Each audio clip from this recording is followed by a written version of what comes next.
Hello guys, welcome back to J vlog it's. நம்ம என்ன பார்க்க போகிறோன்னு பார்த்தீங்கன்னா, டேஸ்டியான பீஃப் சுக்கா எப்படி செய்யறது தான் பார்க்க போகிறோம். வாங்க வீடியோக்குள்ளே போகலாம். இதுக்கு பார்த்தீங்கன்னா நான் வந்து ஃபஸ்ட்டு 1 kg ஆஃப் பீஃப் தான் எடுத்திருந்தேன். நல்ல ஒரு ரெட் மீட்டாக பார்த்து பீஃப் வாங்கிக்கோங்க. அப்போ தான் வந்து டேஸ்ட் நல்லாயிருக்கும் பீஃப் சுக்கா செய்கிறதுக்கு. ஸோ 1 kg பீஃப் ஆட் பண்ணிவிட்டேன். நெக்ஸ்ட் பார்த்தீங்கன்னா இதை வந்து மேரினேட் பண்ணுறதுக்கு ஆயில் ஒரு 2 ஸ்பூன்ஸ் ஆஃப் ஆயில் நல்லா ஆட் பண்ணிவிட்டேன். கோகோனட் ஆயில் தான் ஆட் பண்ணியிருக்கேன், ஓகேங்களா. அதை வந்து நல்லா மேரினேட் பண்ணுறதுக்கு ஆட் பண்ணிவிட்டு ஒரு 1.5 ஸ்பூன் டர்மரிக் பவுட்ரு, மஞ்சத்தூள் வந்து ஆட் பண்ணிவிட்டு அந்த ரா ஸ்மெல் அடிக்காமல் இருக்கிறதுக்கோசரம் டர்மரிக் பவுடர் அண்ட் வந்து சில்லி பவுடர் இந்த ஸ்பூனில் பார்த்திங்கன்னா ஒரு 3 ஸ்பூன் சில்லி பவுடர் ஆட் பண்ணியிருந்தேன். இது எல்லாத்தையுமே ஆட் பண்ணிவிட்டு சால்ட் வந்து உங்களுக்கு தேவையான அளவு எவ்வளோ தேவையோ அந்த சால்ட்டையும் ஆட் பண்ணிவிடுங்க. ஆட் பண்ணிவிட்டு இது நல்லா மேரினேட் பண்ணிக்கோங்க, ஓகேங்களா. இது ரா சிக்கன்றதுனால நம்ம இதை பாயில் தான் பண்ண போகிறோம். குக்கர் பண்ணாமல், குக்கரில் விசில் வைக்காமல் அப்படியே பாயில் பண்ணுறதுனால நல்லா மேரினேட் பண்ணிவிட்டு நல்லா சாப் பண்ண ஜிஞ்சர் இந்தமாரி ஒரு கை அளவுக்கு ஜிஞ்சர் நல்லா போட்டுக்கோங்க. ரொம்ப மெயினான இன்க்ரீடியன்ட் இது தான், ஜிஞ்சர் தான்.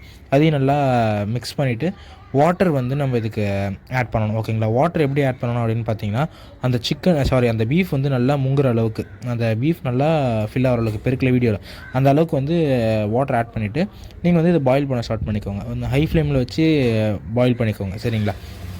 ஓகே, இப்போ நம்ம வந்து பார்த்திங்கன்னா இதை பாயில் பண்ண ஸ்டார்ட் பண்ணியாச்சு. லிட் போட்டு க்ளோஸ் பண்ணி பாயில் பண்ணிக்கலாம், ஓகேங்களா. இப்போ லிட் போட்டு நல்லா க்ளோஸ் பண்ணி பாயில் பண்ணியாச்சு. அந்த ஆயில் எல்லாமே லைட்டாக பிரிஞ்சு வந்துருக்கு, உங்களுக்கு தெரியுதா சைடில். ஸோ அதேமாரி நல்லா பாயில் பண்ணிக்கோங்க. இப்போ வந்து லிட் போடாமலே நீங்கள் வந்து பாயில் பண்ண ஸ்டார்ட் பண்ணிக்கோங்க. இப்போ ஒரு 50% கிட்ட குக் ஆகிட்டு இருக்கும் நல்லா. அண்ட் வந்து இப்போ இந்த வாட்டர் எல்லாமே ட்ரெயின் ஆகணும், அந்த அளவுக்கு வந்து நம்ம இப்போ வந்து இதை பாயில் பண்ணி ஆகணும். ஹை ஃப்ளேம்லேயே வச்சு பாயில் பண்ணுங்கள், லோ ஃப்ளேம் பண்ணாதீங்க. இப்போ வாட்டரும் வந்து கிட்டத்தட்ட நல்லா பாயில் ஆகிடுச்சு. இந்த பீஃபும் பார்த்திங்கன்னா நல்லா குக் ஆகிருக்கும், ஓகேங்களா. இப்போ இந்த வாட்டர் ஃபுல்லாகவே நல்லா ட்ரை ஆகிற அளவுக்கு. இந்த சுக்கா பார்த்திங்கன்னா ட்ரையாக தான் இருக்கணும். ஸோ அதனால் இந்த வாட்டர் கண்டென்ட் எதுவுமே இல்லாத மாதிரி பார்த்து நல்லா ட்ரையாக வந்து பாயில் பண்ணி எடுத்துக்கோங்க. அந்த பீஃபும் நல்லா வேணும், ஏன்னா நம்ம விசில் பண்ணலை. ஸோ பாயில் பண்ணால் தான் வேகும், ஓகேங்களா. அண்ட் ஃபைனாக சாப் பண்ண கார்லிக் இதில் ஆட் பண்ணிக்கோங்க.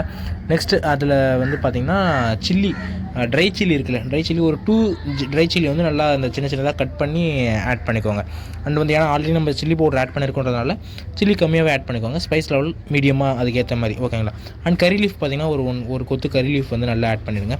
சுக்காவுக்கு மெயின் வந்து பார்த்திங்கன்னா ஜிஞ்சர், கறி லீஃப் அண்ட் வந்து நம்ம ட்ரை சில்லி தான், ஓகேங்களா. இது மெயின், இது 3 தான் வந்து ரொம்ப மெயினாக ஆட் பண்ணணும்.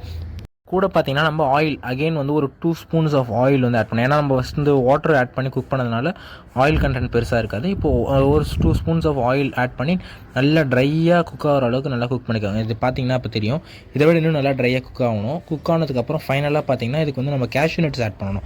கேஷ்யூ நட்ஸ் வந்து ரா கேஷ்யூ நட்ஸ் தான் நம்ம இது ஆட் பண்ண போகிறோம். ஸோ இந்த அளவுக்கு ட்ரையாக குக் பண்ணிவிட்டு ஒரு கை அளவுக்கு வந்து கேஷ்யூ நட்ஸ் ஆட் பண்ணி நீங்கள் இதை வந்து சர்வ் பண்ணி ட்ரை பண்ணி பாருங்கள். டேஸ்ட் ரொம்ப நல்லாயிருக்கும். இது வந்து சப்பாத்தி கூட அதுக்குள்ளலாம் ரொம்ப நல்லாவே இருக்கும். இது போல் இன்ட்ரெஸ்டிங்கான வீடியோஸ் பார்க்கறதுக்கு நம்ம சேனலில் ஜே vlog இட்ஸை மறக்காமல் சப்ஸ்கிரைப் பண்ணிக்கோங்க. அப்போ தான் நான் போகிற வீடியோஸ் எல்லாமே ரெகுலராக உங்களுக்கு வந்துட்டு இருக்கும். Tata, bye by.